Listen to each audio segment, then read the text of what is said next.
Hello everyone, welcome back to my channel online Pathshala. जैसा कि आप लोगों ने थंबनेल में देख ही लिया होगा, आज की वीडियो में हम लोग करने वाले हैं माइक्रो टीचिंग का स्किल 6 लेसन क्लोजर स्किल, यानी कि पाठ समापन कौशल।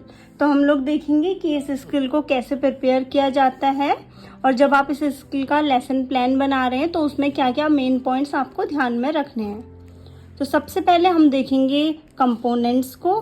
किसी भी स्किल को बनाने से पहले उसके कंपोनेंट्स को समझना बहुत ज़्यादा इम्पॉर्टेंट होता है, बिकॉज जब तक हमें कंपोनेंट्स नहीं पता है तो ना तो हम अपना लेसन प्लान ढंग से प्रिपेयर कर पाएंगे, ना ही हम क्लास में उसको अच्छी तरीके से डिलीवर कर पाएंगे। तो चलिए समझते हैं इसके क्या क्या कंपोनेंट्स हैं। फ्रेंड्स, लेसन क्लोजर स्किल हम लोग किसी भी टॉपिक के एंड में यूज़ करते हैं। जब हम टॉपिक को अच्छे से इंट्रोड्यूस कर लेते हैं, एक्सप्लेन कर लेते हैं, डेमोन्स्ट्रेट कर लेते हैं, उसके बाद एंड में हमारे पास आती है लेसन क्लोजर स्किल। इसमें हमें सिखाया जाता है कि जब हम अपने किसी भी टॉपिक को कंप्लीट कर देते हैं एक्सप्लेन करना, तो उसके बाद हम उसको क्लोज कैसे करते हैं। तो ये कुछ कंपोनेंट्स हैं जो हमें ध्यान में रखने हैं।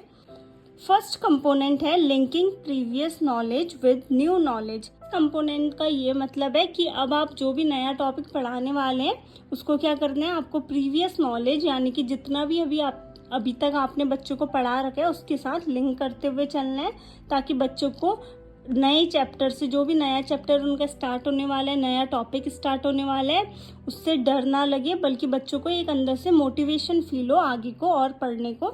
इसलिए आपको क्या करना है, उनको प्रीवियस नॉलेज के साथ उनकी न्यू नॉलेज को लिंक करना है। और सेकेंड कंपोनेंट आता है consolidation of main points of the topic. Consolidation का मतलब यहाँ पे कलेक्टिंग, मीन्स आपको जितने भी टॉपिक के, जो आपने अभी टॉपिक कंप्लीट किया है, उस टॉपिक के जितने भी आपको मेन पॉइंट्स लगे उनको आपको कलेक्ट करके एक इंटीग्रेटेड फॉर्म में बच्चों को लिखवाना है और रिवाइज करवाना है। और थर्ड कंपोनेंट आता है हमारा summarise at the end of lesson.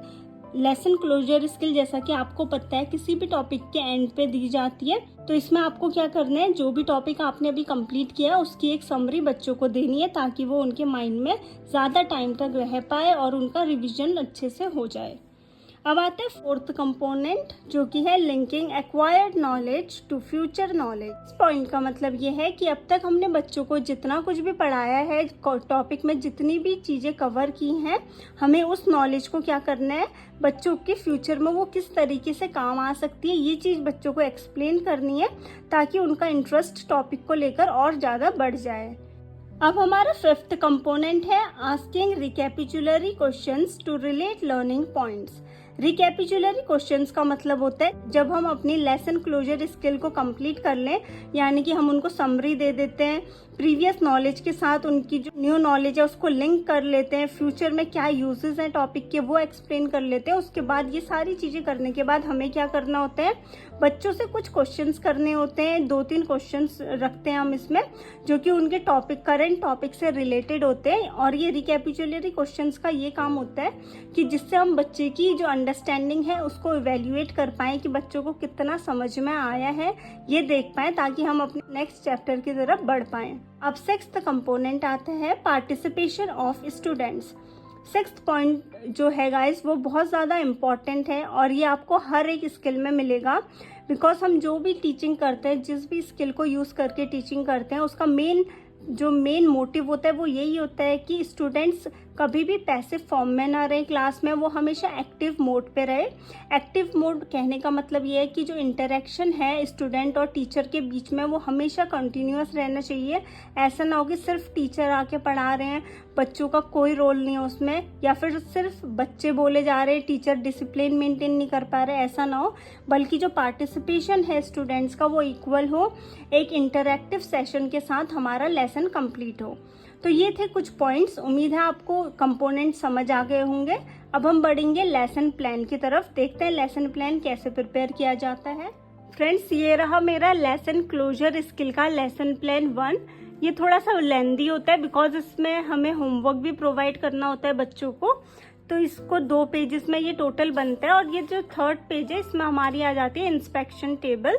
तो पहले हम लोग देखेंगे कि लेसन प्लान की टेबल कैसे बनाई जाती है। तो इसमें आपको पेज को क्या कर लेना है, 3 पार्ट्स में डिवाइड कर लेना है, जिसमें से लेफ्ट कॉर्नर में आपका आ जाएगा डेट एंड क्लास, जो भी आप टॉपिक जिस भी क्लास का चूज़ कर रहे हैं वो क्लास आ जाएगी।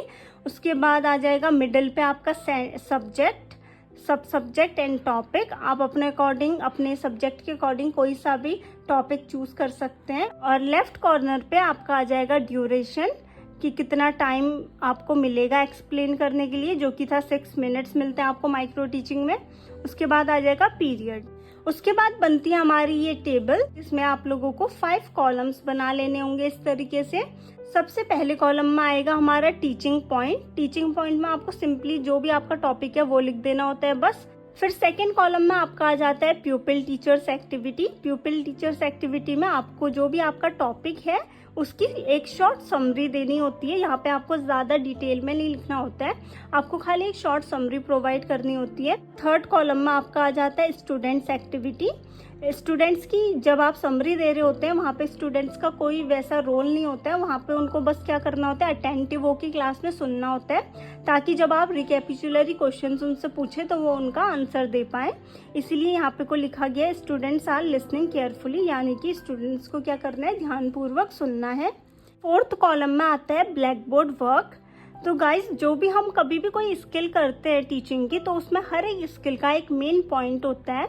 तो लेसन क्लोजर स्किल का जो मेन पार्ट है वो है ये ब्लैक बोर्ड वर्क, यानी कि ये आपको और किसी स्किल में नहीं दिखेगा, ये सिर्फ आपको लेसन क्लोजर स्किल पे दिखेगा।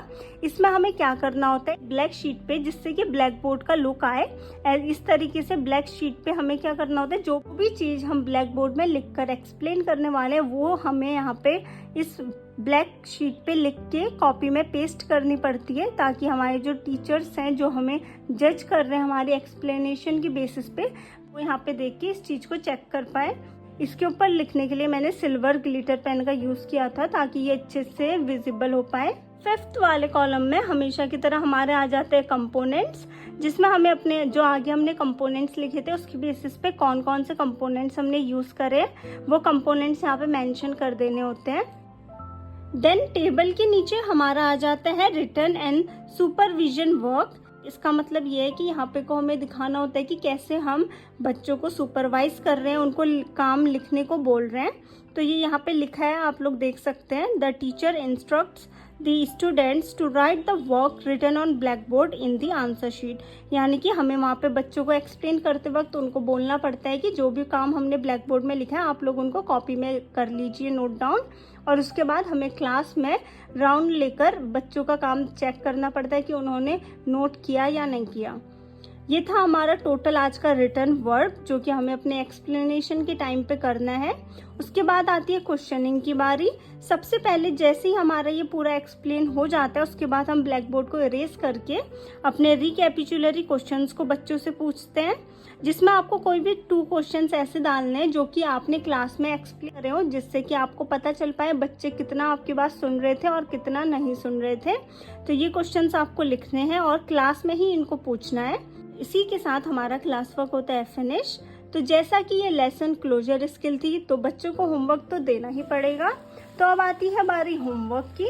होमवर्क में जो हमने अपने लेसन प्लान में किया था वो ये था कि हमें 1 क्वेश्चन लॉन्ग आंसर टाइप लिखना था, 2 क्वेश्चंस थे शॉर्ट आंसर टाइप, और उसके बाद हमें वेरी शॉर्ट आंसर टाइप में कुछ क्वेश्चंस लिखने होते हैं। ये हमारी चॉइस होती है, हम कितने भी क्वेश्चंस होमवर्क पे दे सकते हैं। और इसका जो पैटर्न होता है वो यही होता है कि आपको एक जो है लॉन्ग आंसर टाइप देना है, एक शॉर्ट आंसर टाइप और बाकी वेरी शॉर्ट आंसर टाइप। इस 3 कैटेगरीज के क्वेश्चंस आपको देने होते हैं। बाकी नंबर ऑफ क्वेश्चंस आप ऊपर नीचे कर सकते हैं, लेकिन जो कैटेगरीज हैं वेरी शॉर्ट, शॉर्ट और लॉन्ग आंसर की, वो आपकी फिक्स्ड होनी चाहिए। आपको इन्हीं 3 कैटेगरीज में काम देना होता है बच्चों को। उसके बाद हमारी आती है इंस्पेक्शन टेबल।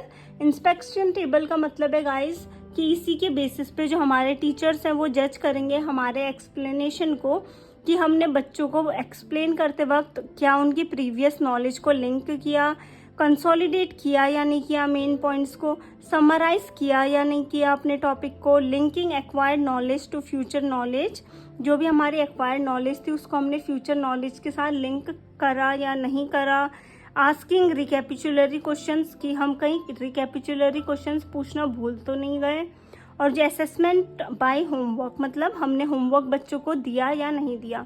ये सारे पॉइंट्स के बेसिस पे हमारे टीचर्स हमें यहाँ पे रेट करेंगे कि किस बच्चे ने कितना अच्छे से अपनी स्किल में जो कंपोनेंट्स थे उनको यूज़ किया। उम्मीद है आप लोगों को ये समझ में आ गया हो। अब मैं आप लोगों को दिखाऊंगी कि हमें होमवर्क किस तरीके से बच्चों को, ये जो क्वेश्चंस मैंने लिख रखे हैं इनको देने का भी एक तरीका होता है। इनके लिए क्या आता है, एक रोलर बोर्ड आता है जो आप लोगों को मैं अभी आगे दिखाऊंगी। आपको उस रोलर बोर्ड में ये सारे क्वेश्चंस नोट करके ले जाने पड़ते हैं जो कि आप बच्चों को वहाँ पे लिखवाते हैं।